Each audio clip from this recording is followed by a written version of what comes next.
भगवान के जन्म कर्म की दिव्यता को जानने वाले कैसे होते हैं, इसका वर्णन आगे के श्लोक में करते हैं। वीतराग भय क्रोधा मन्मया मामुपाश्रितः बहवो ज्ञान तपसा पूता मद भावमागतः। राग भय और क्रोध से सर्वथा रहित मुझ में तल्लीन मेरे ही आश्रित तथा ज्ञान रूप तप से पवित्र हुए बहुत से भक्त मेरे स्वरूप को प्राप्त हो चुके हैं। परमात्मा से विमुख होने पर नाशवान पदार्थों में राग हो जाता है। राग से फिर प्राप्त में ममता और अप्राप्त की कामना उत्पन्न होती है। राग वाले प्रिय पदार्थों की प्राप्ति होने पर तो लोभ होता है, पर उनकी प्राप्ति में बाधा पहुंचने पर क्रोध होता है। यदि बाधा पहुंचाने वाला व्यक्ति अपने से अधिक बलवान हो और उस पर अपना वश न चल सकता हो तथा समय पर वह हमारा अनिष्ट कर देगा, ऐसी संभावना हो तो भय होता है। इस प्रकार नाशवान पदार्थों के राग से ही भय, क्रोध, लोभ, ममता, कामना आदि सभी दोषों की उत्पत्ति होती है।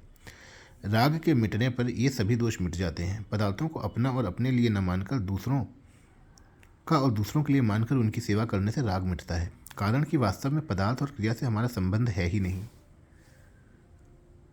अपना कोई प्रयोजन न रहने पर भी भगवान केवल हमारे कल्याण के लिए ही अवतार लेते हैं, कारण कि वे प्राणी मात्र के परम सुहृद हैं और उनकी संपूर्ण क्रियाएं मात्र जीवों के कल्याण के लिए ही होती हैं। इस प्रकार भगवान की परम सुहृदता पर दृढ़ विश्वास होने से भगवान में आकर्षण हो जाता है। भगवान में आकर्षण होने से संसार का आकर्षण स्वतः मिट जाता है। जैसे बचपन में बालकों का कंकड़ पत्थरों में आकर्षण होता है और उनसे वे खेलते हैं।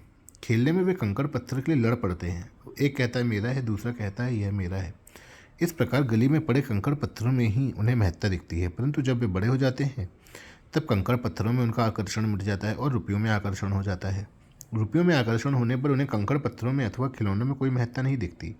ऐसे ही जब मनुष्य की परमात्मा में लगन लग जाती है तब उसके लिए संसार के रुपए और सब पदार्थ आकर्षक न रहकर फीके पड़ जाते हैं। उसका संसार में आकर्षण या राग मिट जाता है। राग मिटते ही भय और क्रोध दोनों मिट जाते हैं, क्योंकि ये दोनों राग के ही आश्रित रहते हैं। मनमया भगवान के जन्म और कर्म की दिव्यता को तत्व से जानने से मनुष्य की भगवान में प्रियता हो जाती है। प्रियता होने से वे भगवान के ही शरण में हो जाते हैं और शरण होने से वे स्वयं मनमया अर्थात भगवानमय हो जाते हैं।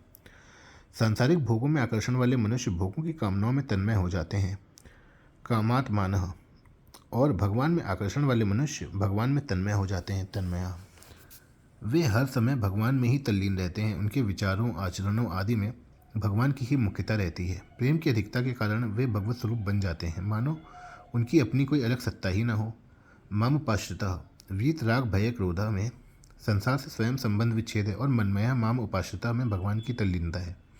किसी न किसी का आश्रय लिए बिना मनुष्य रह ही नहीं सकता। भगवान का अंश जीव भगवान से विमुख होकर दूसरे का आश्रय लेता है तो वह आश्रय टिकता नहीं, प्रत्युत मिटता जाता है। धन आदि नाशवान पदार्थों का आश्रय पतन करने वाला होता है। इतना ही नहीं, शुभ कर्मों को करने में बुद्धि का, भगवत प्राप्ति के साधनों का तथा भोग और संग्रह के त्याग का आश्रय लेने पर भी भगवत प्राप्ति में देरी लगती है। जब तक मनुष्य स्वयं भगवान के आश्रित नहीं हो जाता तब तक उसकी पराधीनता मिटती नहीं और वह दुख पाता ही रहता है। संसार के पदार्थों में मनुष्य का आकर्षण और आश्रय अलग अलग होता है। जैसे मनुष्य का आकर्षण तो स्त्री, पुत्र आदि में होता है और आश्रय बड़ों का होता है, परंतु भगवान में लगे हुए मनुष्य का भगवान में ही आकर्षण होता है और भगवान का ही आश्रय होता है, क्योंकि प्रिय से प्रिय भी भगवान है और बड़े से बड़े भी भगवान ही हैं। बहवो ज्ञान तपसा पूता मद भाव मागतः। यद्यपि ज्ञान योग, सांख्य निष्ठा से भी मनुष्य पवित्र हो सकता है, तथापि यहाँ भगवान के जन्म और कर्म की दिव्यता को तत्व से जानने को ज्ञान कहा गया है। इस ज्ञान से मनुष्य पवित्र हो जाता है, क्योंकि भगवान पवित्रों से भी पवित्र हैं। पवित्रा नाम पवित्रम यह। भगवान का ही अंश होने से जीव में भी स्वतः स्वाभाविक पवित्रता है। चेतन, अमल, सहज, सुख राशि। नाशवान पदार्थों को महत्व देने से, उनको अपना मानने से ही यह अपवित्र होता है, क्योंकि नाशवान पदार्थों की ममता ही मल, अपवित्रता है। भगवान के जन्म कर्म के तत्व को जानने से जब नाशवान पदार्थों का आकर्षण, उनकी ममता सर्वथा मिट जाती है, तब सब मलिनता नष्ट हो जाती है और मनुष्य परम पवित्र हो जाता है। कर्मयोग का प्रसंग होने से उपयुक्त पदों में आए ज्ञान शब्द का अर्थ कर्मयोग का ज्ञान भी माना जा सकता है। कर्मयोग का ज्ञान है शरीर, इंद्रियां, मन, बुद्धि, पद, योग्यता, अधिकार, धन, जमीन आदि मिली हुई मात्र वस्तुएं संसार की और संसार के लिए ही हैं, अपनी और अपने लिए नहीं, कारण कि स्वयं स्वरूप नित्य है। अतः उसके साथ अनित्य वस्तु कैसे रह सकती है तथा उसके काम भी कैसे आ सकती है। शरीर आदि वस्तुएं जन्म से पहले भी हमारे साथ नहीं थी और मरने के बाद भी नहीं होंगी, तथा इस समय भी उनका प्रतिक्षण हमसे संबंध विच्छेद हो रहा है। इन मिली हुई वस्तुओं का सदुपयोग करने का ही अधिकार है, अपनी मानने का अधिकार नहीं। ये वस्तुएं संसार की ही हैं, अतः इन्हें संसार की ही सेवा में लगाना है, यही इनका सदुपयोग है। इनको अपनी और अपने लिए मानना ही वास्तव में बंधन या अपवित्रता है। इस प्रकार नाशवान वस्तुओं को अपनी और अपने लिए न मानना ज्ञान तप है, जिससे मनुष्य परम पवित्र हो जाता है। जितने भी तप हैं उन सबसे बढ़कर ज्ञान तप है। इस ज्ञान तप से जड़ के साथ माने हुए संबंध का सर्वथा विच्छेद हो जाता है।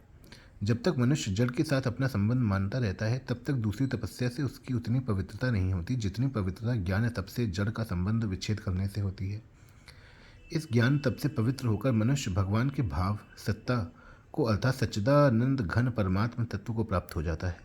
तात्पर्य है कि जैसे भगवान नित्य निरंतर रहते हैं, ऐसे वह भी उनमें नित्य निरंतर रहता है। जैसे भगवान निर्लिप्त निर्विकार रहते हैं, ऐसे ही वह भी निर्लिप्त निर्विकार रहता है। जैसे भगवान के लिए कुछ भी करना शेष नहीं है, ऐसे ही उसके लिए भी कुछ भी करना शेष नहीं रहता। ज्ञान मार्ग से भी मनुष्य इसी प्रकार भगवान के भाव को प्राप्त हो जाता है।